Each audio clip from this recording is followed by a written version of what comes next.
魂の部分の話で、はいはいはいはい。まあ削れてる完全体じゃない。僕自身の魂が欠けてる状態。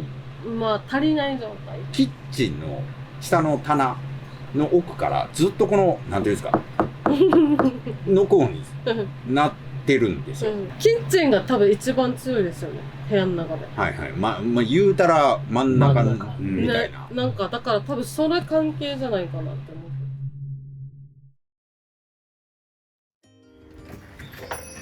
すみません、ご無沙汰しております。ご無沙汰しております。めちゃめちゃ久しぶりです。お久しぶりです。皆さんむちゃくちゃファンキーに。本当だ、すごい。ごめんなさい、失礼します。失礼します。LOL クリエイターズのちょっと待って、LOL クリエイターズ何？心霊検証のお時間でいいんじゃないですか。すみません、もう一回。はい。特別編で。LOL クリエイターズの心霊現象の特別編です。それさん、ご無沙汰しております。ご無沙汰します。今回は、前回、庄司さんと中村さんと、まあ私と来させていただいて、まあいろいろ、教えていただいて、そのバージョンの第2弾みたいな形で、河内さんを掘り下げて、あと庄司さんは今回、その覚悟を持って、瀬尾さんにいろいろお話をお伺いしたいっていうところがありますんで、まあその辺を掘り下げて、ぜひとも、お話をしていただきたいと思います。いいですか？はい。声か細っ。めちゃくちゃ声ちっちゃいですけど。はい、すいません。僕声張っても全然大丈夫らしいですよ。か細い声でこう。か細いんです。多分ご近所を気にされてたんじゃないご近所ですかこれも。気にしてない気にしてへんけど、そのフォローしたのに。フォローしたのに。突き放されました。もう大丈夫ですか？もう大丈夫です。もう汗すごい。そう、汗すごい。そんないちいち言わんでいいよね。いやいやいや、大丈夫かなと。大丈夫です。喋れます。汗かいてないです。大丈夫ですか？はい。僕バトンもらいましょうか。はい。で、はいって言いました。まあそしたらもう庄司から。バトンを渡されました。まあ今回はその河内さん掘り下げていただいて、河内さんについて瀬尾さんの方からいろいろ教えていただいて、河内さん自身も何か質問あればざっくばらんに聞いてみてください。変わりましょうか？変わります。いやいや。バトンタッチ。今回お聞きしたいことが2点ほどあって、はい。まず僕自身の前の話の続きの件が1で、もう一つがこのカワッチのこと。これ前々回に中村のお坊さんの話で僕の話で、カワッチが今まで末さんとの話の中で話題にも出てきてへんことをすねてます。いや、わかりやすく言うと。僕はすねてはない。中村が要はいや、僕はお坊さんいるんで、みたいなんで、マウントをこう取るんですよ、カワッチに。いや、僕はすねてはない。僕は多分、ごくごく普通なんだろうなっていうことで受け止めてます。で、なんかその、一般で立ち回りたいっていう割には、ずかずか言っちゃうじゃないですか。なんで、だから前も危ないよっていう話を多分してたと思うんですけど。はいはいはい。怒られてますからね。説教されてますから。一度怒られてるんです、前回。そう、沖縄のホテルの動画があって、まあちょっといろんな理由で立ち消えになっちゃいましたけど、公開が。あの時説教されて。庄司さんと自分は一緒に行動してて、パッて見たら一人で部屋入っていくから、それはダメでしょってなったから。そうあれちなみになんやけど、自分でおかしいって気づいて多分楽しくなってるんですよね。それちょっとじゃあ聞いていいですか？やっぱりもうおかしいですか？そういう人って、まあ、周りにもいるから分かるんですけど、なんかもう自分からその次元に入っていくっていうか、だからもう自分がふわふわしてるのに気づいてない。もうだからただ楽しいから、好奇心だけで行動しちゃうみたいな。動画になってないんで説明すると、庄司さんと瀬尾さんと僕である心霊スポットを回ったんですよね。で、その時に、まあ確かに僕は、その、庄司さん、瀬尾さんにくっつかずに、一人で部屋の中に回ったりとかしてたんです。で、確かにちょっと恐怖心はなかったんです。その心霊スポット特有の。いやでも、たまにありますよね、他の動画でも。ありますあります。で、僕はその時は、瀬尾さんがいる安心感だと思ってたの。もう。自分で離れていってたんそうそう、いや、だから、もう、庄司さんもいる、瀬尾さんもいるから、っていう安心感だと思ってたんです。自分ではね。自分では。それがもうやっぱり、傍から見ると、まあ、庄司さんも言ってましたよね。ちょっとなんかあったら言ってくださいねって、しつこく言うから、何を言ってんだろうなっていうのはずっと思ってたんです。なんだろうな、分かりやすく言ったらもう楽しくなったら気をつけないといけない。あーって言ってましたよね。楽しくなるはずがないから、普通の人は。確かに。それを。あれ、ちなみになんですけど、まあまあ僕でも怖いなって思うレベルの場所ですからね。まあそうですよね。もうだからこそ3人で回ろうっていう話でしたもんね。結構な現象が起きて、確かに僕もなんかこう一人で部屋入って、ここなんだかなみたいなのはやってたのはちゃんと自覚はしてるんです。そこに限らずっていう感じですよ。他の動画でもやっぱあったりするから、そういう何個か見てて、一緒にいる時にも見てたから言ったっていう。ああ、なるほど。説教ですよ。なるほど、じゃあ、あの時に限った話じゃない。じゃない。それは河内さんは自覚ある？いや、ない。ないと思う。だからいけるんだと思う。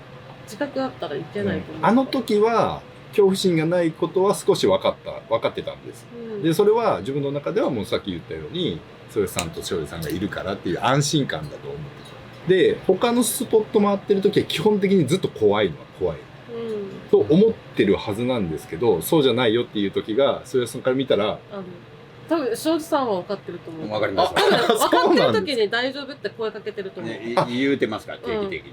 言ってる。言ってるじゃなくて。こうやって怒られる。だからそれを説教されとるんやぞっていう話なんですよ。逆に言うと、例えば違う心霊スポットとかで、むちゃくちゃ怖がるというか、おえみたいな感じで、なんか、好きとか、多分それはもう直接的に触れられてるからと思う。なんかもう、吐きそうな感じと死にそうな声で、もう本当にやめません、ここ、みたいな、言うてくるパターンもあるんですよ。間接的にもう触れられてるからと思う。それで気持ち悪くなっちゃってるんだと思う。急激にですね。で、庄司さんがなんか雰囲気感じたところが特にこう気持ち悪くなるのと、頭痛が急激にし始めて、不思議なこと、本当にちょっと離れるとその場所からスッと収まるんですよ。もう涙出るぐらいえずいてますよね。だからそういうのが僕的にはその霊的なものに影響されてるんだという認識で、そうじゃない時は大丈夫なんだって思ってたんですけど、そうじゃなかったっていうことですよね。要は、その大丈夫だと思ってる時も影響されてるっていう。大丈夫な時、スタスタ行く時は多分呼ばれてる時なんですよ。でもその吐いちゃったりとか頭痛とかは多分動けないものがいて、入ってきたらそうなるっていう。ああ、なるほど。あっち側からすると。その呼ばれてるのに無意識に行っちゃってるっていう。で、自分は動画見ながら、また行ってるなって思いながら。まあ、そういうさんには見えるからってことですよね。それはカーチ自覚ないんでしょう？いや、ないです。あなた自分で、お化けのとこに行きたがってるっていうことですよね、今の話だと。まあ、いいことじゃないですか。呼ばれてる。まあ、撮影にしてはめちゃめちゃ仕事できてるってこと。いいことですよね。境界線を持てたら多分、コントロールできる。それ聞きましたよね、この前ね。それをどう判断したらいいのか。じゃあ自覚がないから。それはもう場数を踏むしかない。でも多分入ったら気分悪くなるところは分かりやすいじゃないですか。それは分かりやすい。その境界線は。ただ、自分がここ余裕だなって思う時の境界線の感覚ですよね。そこの感覚なんですよね。一番顕著だったのが、それこそ賢治の塔の時ですよね。あの時は、本当にスッと恐怖心が一個もなくなって、もう本当に防空壕のところ一人で行けって言われても行けますよみたいな、で言ってるんですけど、翔さん、俺ちょっと若干なんかおかしい、本当におかしいですね。出ましょう。すごい不思議な感覚で、今本当に変な話、恐怖心がなくて、多分今あそこで一人で入れろって言われても入れる。ダメ。ちょっと出ましょう。不思議な感覚。自分がそういうことがおかしくなってるっていう自覚がないんですよ。そう自分で考えても後から考えればおかしい。それが異常な状態っていうことが感じ取れてない。あれはね、僕の視点から見ればめちゃくちゃ怖がっておかしなったから、泣くし笑うし、で突然怖ない言うし、で周りは声めっちゃしてるし、気配もあるしっていう状態だったので、でその中で僕全然大丈夫です、ここずっと入れますとか言い出してるから、もう引っ張って、そうですよね。あかんっていう。で本来なんか僕が声っぽいのが聞こえてるとかっていうのも、この人に聞こえてる割合って低いんですよ。でもその時僕が反応する前にずっと言うてるんですよ、声がするとか。だから、聞こえてるものを 100% 聞いてるから、これやばいなっていう。そう、そんな感じだったんです。あれが如実におかしい。あの時はそのね、帰りの時の車でも僕は助手席乗って、その時も全然恐怖心なくて、そしたらこう外で女の人が一人立ってたんですよ。って走って。で僕はそれを目で追ってたんですね。で僕はその幽霊とかそんな風に見えなくて、女の人がただ一人立ってたから、あ、何してんだろうなって思って目で追ったら、庄司さん運転しながら女性でしょって言って、あ、そうですよねって言ったら、見ない方がいいです。ダメですって言って、ってなって。あんなところに冷静に考えてくれたいるわけない。まあそう、それね、後で言われて確かにそう。目が合うわけがない。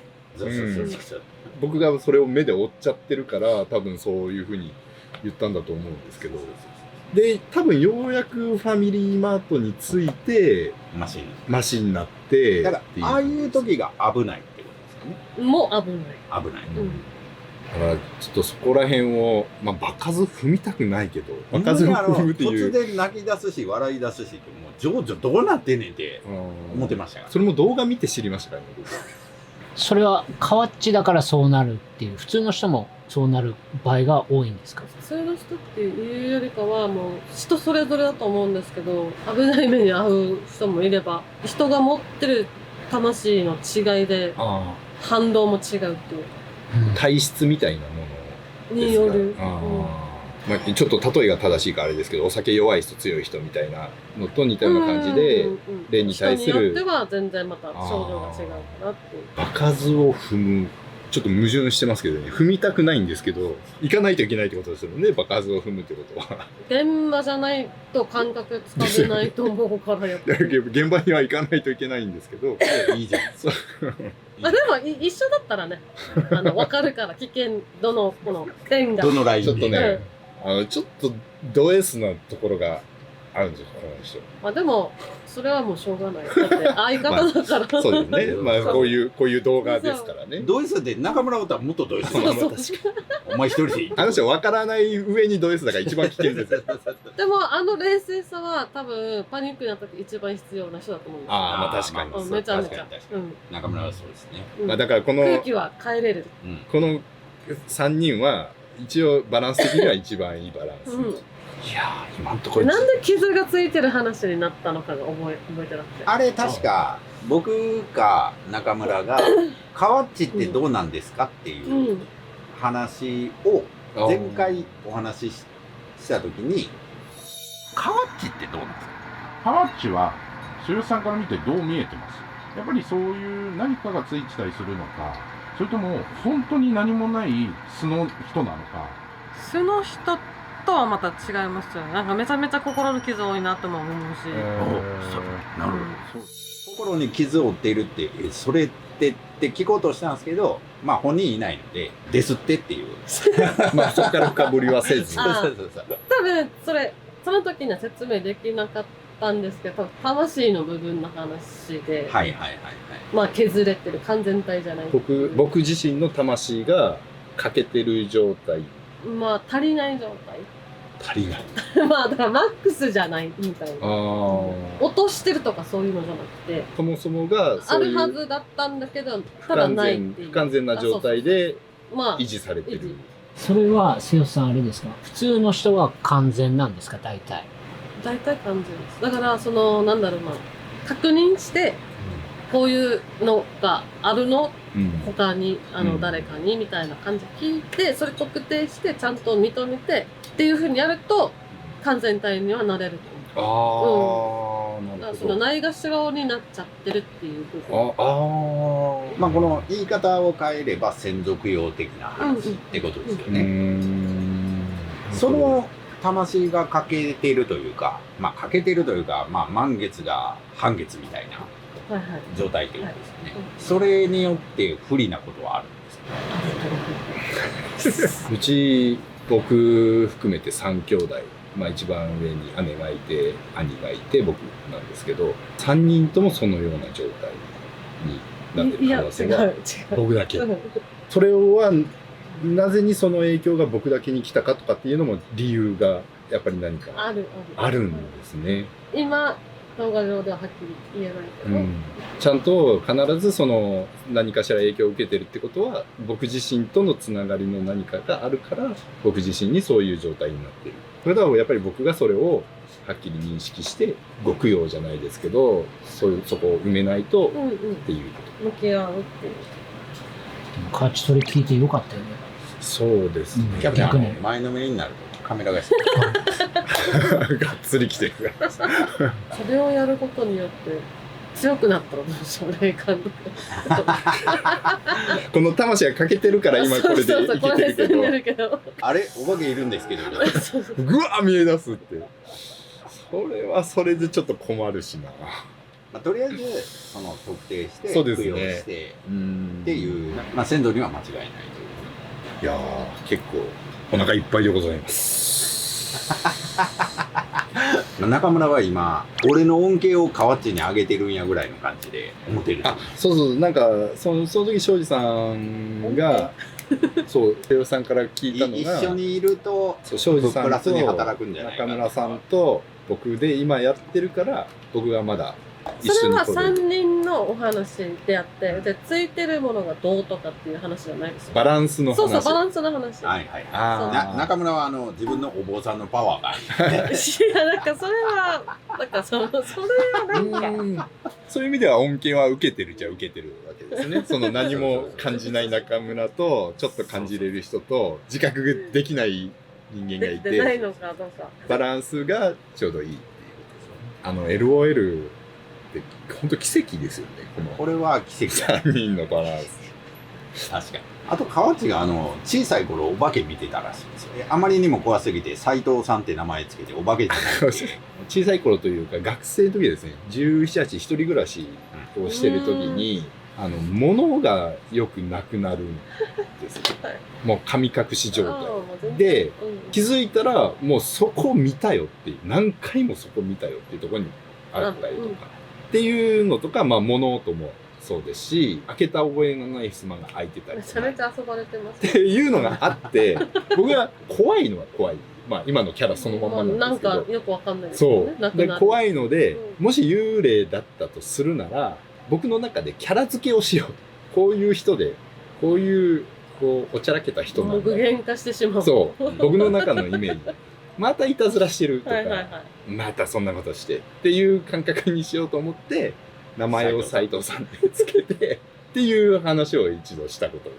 これはその家に住んでたただのお化けっていうだと思う感じ。自分も友達と住んでるお家でパンがなくなるっていう最初ホームレスかなって思ったぐらい誰が入ってきて食べたんかなみたいな。だって友達は自分で思ってて、お前食べただろみたいな。いやいるんだよね幽霊がって思いながら自分ああなるほど。でも友達も一緒に声聞いてたんですよ。一緒に帰ってきてテーブルのリモコンを取ってテレビをつけるっていうのがいつもの日課で、その日もテーブルの前に2人座ってさあテレビつけようって言った時に2人の間で女の人が「ねえ」って言ってきてで自分がっつり聞いてるから いつものことだからシカとしてテレビつけようとしたら「何今の?」って言って友達が「なんでもない」って言ってテレビつけてとうとうこいつも聞き出したとか思いながら。じゃあ斉藤さんは実在する。そうそう物とか全然なくなる。その今さっきちょっとちらっと遊ばれてるじゃないですかって遊ばれてる。本当に僕が具現化した斉藤さんそのものも僕をおちょくってる感覚で僕はイメージしてたんですよ。多分本当に斉藤さんじゃないよとか思ってたかもしれない。ああなるほどふざけんなよとか言いながらおちょくっていやでもその部屋は本当に勝手にテレビもつきましたしいろんな斎藤さんがいたなと思った。一人じゃなく一人じゃないと思う。お化け怖いくせに、お化けと同居してたんですね。してたんですね。いや、僕はだから、恐怖心を消すために、あくまでイメージとしてまあ、斎藤さん。やってた、もう小汚いじじいなんですけど、僕の中では。じじい。小汚いじ小じいが。汚いじじいを頭の中に。テレビつけたりそう。物なくしたり。そういう意味ではあれなんですね。感じることとかっていうのは、そもそもできてる状態っていうこ本当に人によるんですけど、いるってだけで体調が悪くなる人もいるし、だから免疫があるってことですよね。まだ、普通の人よりと。は。ああ、そっか。うん。そしたら、もう次、庄司の。まあでも僕が聞きたいことは確かに十分聞けたとしあじゃあありがとうございます。ありがとうございます。ちなみに僕のことについては前回お聞きしてるので特にあれなんですけど、前回声優さんの方から出直してこいって言われまして神事を一度でも踏み入れると死んでもやらないといけないんですよ。それがその開花みたいな。開花はもう、多分片足は突っ込んでるから全然。それはそっち系に縁があると捉えていいんですか？縁っていうかもう道っていうか。花からそういうレールだであんたっていうことになっとる。自分の中でやりたいなってならない限りにはこうしてれああしてれが言えなくてそういうことは覚悟を決めてからもう一度来いという感じでもそういうことですよね。でもそして出直してきましたっていうはいパターンなんですけど、まああれからちょっと自分なりにも考えて、実際になんですけど、その覚悟って逆に言うとどんな覚悟なんでしょうかというのがまず一つ聞きたかったなと思って。いろんな意味があるけど、もう一つ一つに向き合うこともそうですけど、それを持続していくっていう、まあ継続。やめないっていうこと。はいその覚悟。ただ先に覚悟を持ったって言ってもそれを持続しないといけないから、はいはいはい。それは神様を祀るのもそうですし、日頃の行いでもそうですし、日頃の行い。続けることは続ける。それは剛さん、毎日ですか？毎日です。土日休みとか。何があっても。毎日です。庄司がそれをやり始めて、まあしばらく経つんですけど、まあ僕もそれに感化されて、ちょろっと2ヶ月ぐらい前から始めてるんですけど、なんかちょっと研ぎ澄まされてきたなっていうことをちょいちょい言うんですけど、そういうことあるんですか？まあ多分めちゃめちゃ走りすぎてあれなんですけど、それっていうのは、まあおじが神職だったっていうのは前お話ししたと思うんですけど、結構この神事というか、祝詞であったりとか、ああいうのはもう小さい頃からよく見てて、まあおじからしても毎日やってたっていうのも、こう小さい頃から見てたので、これが正解かどうかは分かんないんですけども、まずそういうとこからやってみようと思ってやり出したんですけど、はい。これ合ってます？間違いではないんですけど、違うのがあるのかっていうところに関しては、はいはい。やりたくてやってるってことですよね。もちろんもちろん。うん。それって覚悟じゃないですか。はいはいはい。そこがまあ違うっていうだけで、だいぶ変わってくるっていうか。はい。まあ、やろうと思ってやってるじゃなくて、本当に向き合おうと思って、うん今が来たから今やってるっていう流れじゃないですか。はいはいはい。と、ポットでやろうと思ってやるは、もうだいぶ違うっていう。天地の差があるってことですよね。あるっていうだけで。はいそれができてるんだったら、合ってるっていうよりかは問題がないっていう感じです。ああ、なるほど。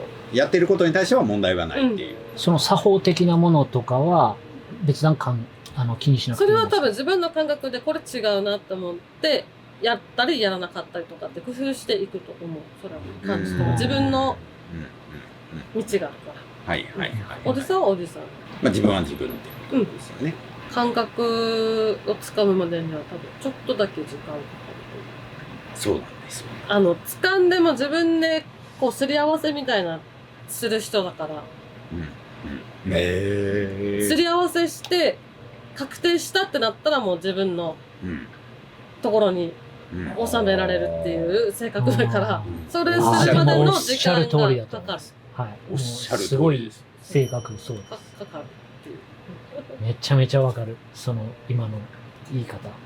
怖いんですけど。だからちゃんと形にするまでがちゃんと段取り踏みたいっていうだけのことだと思うんで、それはそれで親身になっていいことだと思います。まあ先祖のやつは言われた通り、はい毎晩毎朝やってます。でそれとこういう、まあ、毎朝祝詞を唱えてっていうのもやってます。これ以外にお前これ抜けてんねんみたいな。いや、それは多分やることによって生まれてくるものなので、はい探して見つけるとかっていうものではない。ああ、なるほど。とりあえずやってみてからのっていう感じですね。これやって全然話変わるんですけど、自宅でお化け的な話があるんですけど。現象が多くなる。でも元から多かったんじいゃないやいや、まあそれを言われたらそううん。かもしれないです。ただそれがよりはっきりしてきたっていう。ああ、なるほど。いや、そうなんです。それが多分研ぎ澄まされてるっていう。信じられへんことがあって、中村と撮影を関西ではい。やってて、稲荷神社みたいなのと山神様を祀ってる神社みたいなところに行って撮影終わって帰ってきた後に本当にこのキッチンの下の棚の奥からずっとこのなんていうんですかノコになってるんですよ。で僕はこれ動画撮ってるんですけど、この壁の裏ってまだ自分の家なんですよね。はいはい。まあ部屋の中ってことそうですそうですそうです、自分の家なので奥にはクローゼットがあるんですけど、部屋がつながってるんですけど、コンコンコンは絶対ありえないんです。マジでこれ何がカンカン言うてんのこれ。ほらほらほら。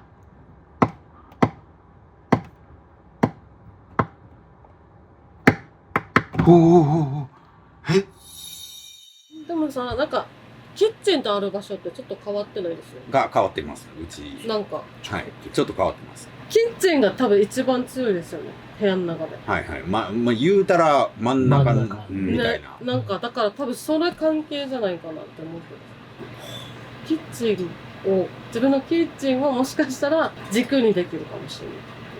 部屋の力の源じゃないか。はいはいはいはいはいはい。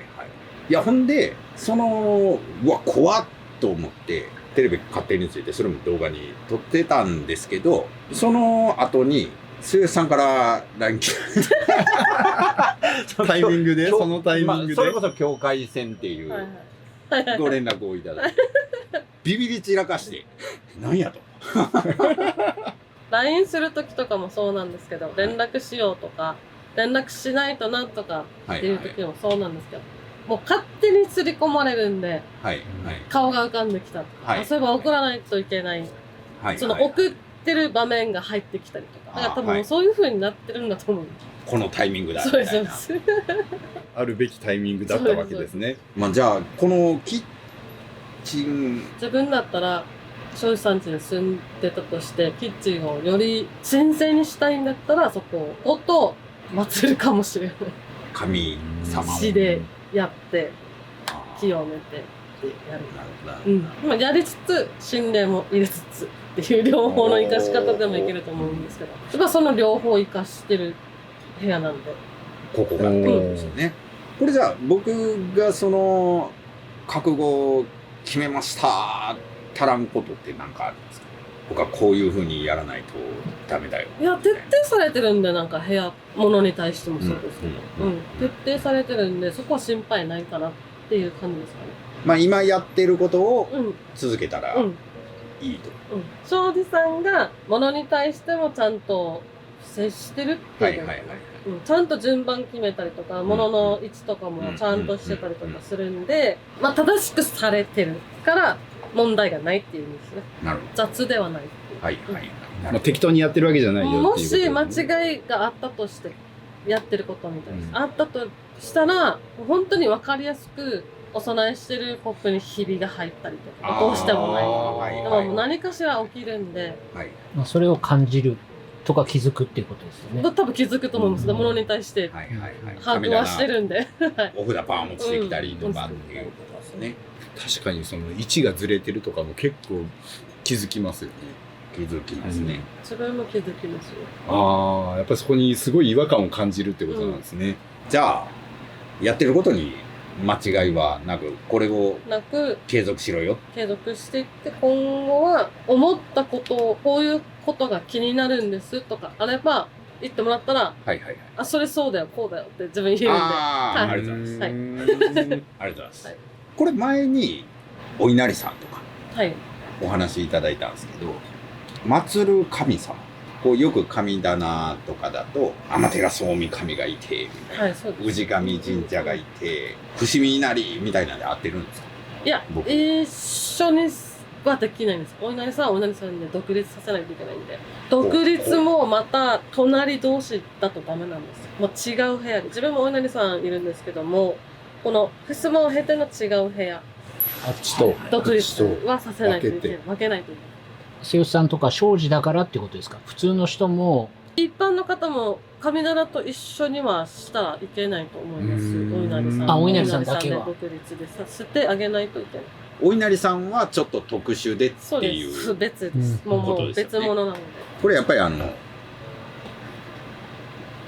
ついてるんですか？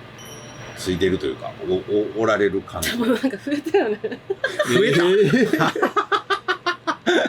えお稲荷さん増えた。お稲荷さんじゃなくて山のはい。ものが増えたって思った。山。山神様。いや、山神様とかもそうですし、その、最近行ってるところも、山。まあでもさて多分感覚がついてきたら、あ、ここのお札も置こうかなとかはい、はい、なってくると思うんで、はいはいもうそのまんまそれを受け取って、お札をはい、置いていいと思います。うん。そうなんですよ。僕結構山攻めるんですよね。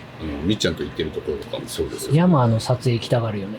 修行やーと思って。庄司さんの場合は、こう、行った神社のところで、ふと、あ、ここのお札は祀ろうかなって思うことが、出てくると、出てくるうん、思いますね。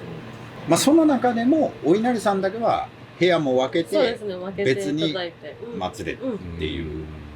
同じ敷地内とかであるところもあると思うんですよ。神社があって、お稲荷さんが。はい、でも真横ではないんで。それでもあー確かに確かに。患者さんのそう確かにそれでもあー確かに話してます、違うんで話してます。ちゃんと独立させてあげおる。稲荷さんって必ずそうですね。そう、うちんとこの氏神さんの神社も、お稲荷さんは端に独立一番させて端やね。でも確かに、お稲荷さんってなんかこう、別にある感じは。理由はあるでしょうね、多分。でも自分は直接別々だよって言われて別々にしてるだけなんで。なるほど。なるほど。分けます。でもその都度聞いてもらえれば。はい。はい。まあ、LOL でもそうなんですけど、稲荷神社の圧すごいなって。まあ相性いいですよね、でもね。いや、そうなんです。うんまあ、わかるじゃないですか。わかる稲荷ヤッホー的な。わかる。本当にわかる。庄司さんがいる時だけなんですよ、またそれ。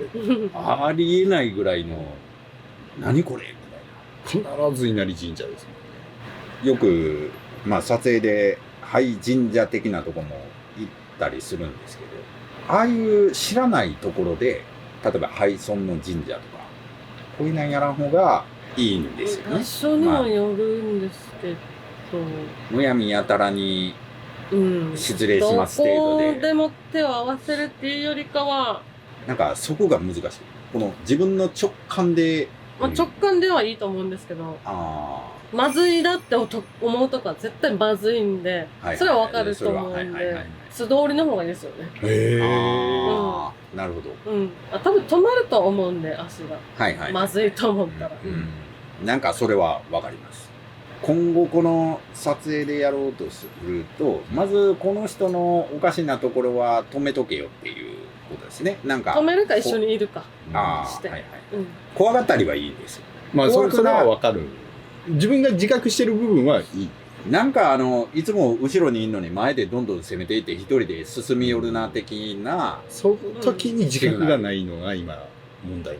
言ってる自覚もない。なんか気配が薄いとかそういうの自でやるの覚ももないな、もう、うん。もう。それまた説教ですよ。あとちょっと言おう思ってたんですけど、はいもう幽霊放氷使った方がいいですよ。え除霊スプレー。いや、あれは幽霊ホイホイでいいですよね。いやだからそれさんに言われてから極力こう使わへんようになったんですよ。そうあなたたちの目を盗んで触れないように。そうそう。いや、ね、綺麗な水だったそうですら。よねあれは絶対腐ってます。もう今何年ものかわかんないですけど、3年4年ものにはなってます。大丈夫なんですか？人体の影響まあ臭い。物理的な影響は臭いっていう。目に入らなければ大丈夫。目体に入ったらに入ってる。やばいと思う。まあという感じで、はい。いや長いいろいろ間もう本当にお腹いっぱいです。本当に。ありがとうございました。ありがとうおございます腹いっぱいやけど、ほんまにお腹いっぱい今から何？ああ、それじゃそっちはまだ空いてる。そうそうそう。まあということで、末さん、今回ははいありがとうございました。ありがとうございました。ありがとうございました本当にたびたびで申し訳ないです。本当にありがとうございます。まあ今回主役はあなただ。はい。だいぶ価値長かったら。いやーそうそうそう。あなたの長が。いやーよかった。話せていいお話が聞けました。まあということで、はい。飯食いに行きました。はい。ということで皆さん、後ほど。バイバイ。すいません。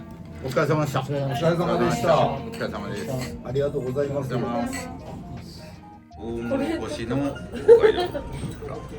これマジですごい。めちゃくちゃうまいこれ。うまっ。お刺身ですね。